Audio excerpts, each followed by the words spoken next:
কি আছে আমাদের বাংলাদেশে? না আছে একটা ভালো ক্রিকেট টিম, না আছে একটা ভালো ফুটবল টিম, না আছে ভালো এডুকেশন সিস্টেম, আছে শুধু একটাই বিশ্বজয় কুরআন হাফেজ। তাও তার গুরুত্ব দিতে জানে না। হায়রে মানুষ, যেখানে ভালো কাজ করতে যাইবে সেখানে হারাম ঘুষের টাকা চাইবে।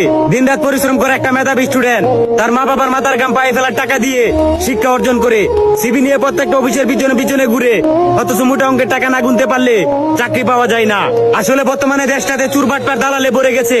আর কত করবি মানুষের ক্ষতি?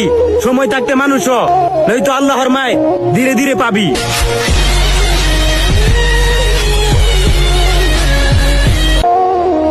বাঁশের চেয়ে কঞ্চি বড়, ধানের চেয়ে বড় খই, নেতার চেয়ে চামচা বড়, তাহলে মানুষ বিচার পাবে কই?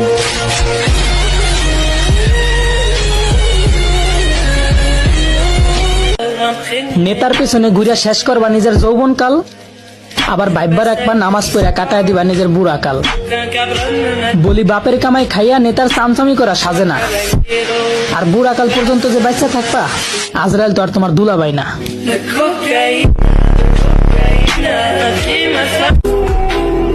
আস্তাগফিরুল্লাহ, আপনি ভাবতেও পারবেন না এই ভিডিওটা শেয়ার করে দিলে এই আস্তাগফিরুল্লাহ যদি একবার আপনার শেয়ারের কারণে যদি একবার কেউ পড়ে, তাহলে আপনার জন্য তওবা হয়ে যাবে। সেও তওবা করবে আর আমার আমলনামায়ও তওবার হিসাব চলে আসবে আল্লাহ রাব্বুল আলামিনের দরবার থেকে। ভিডিওটা শেয়ার করে দিন। আমিন।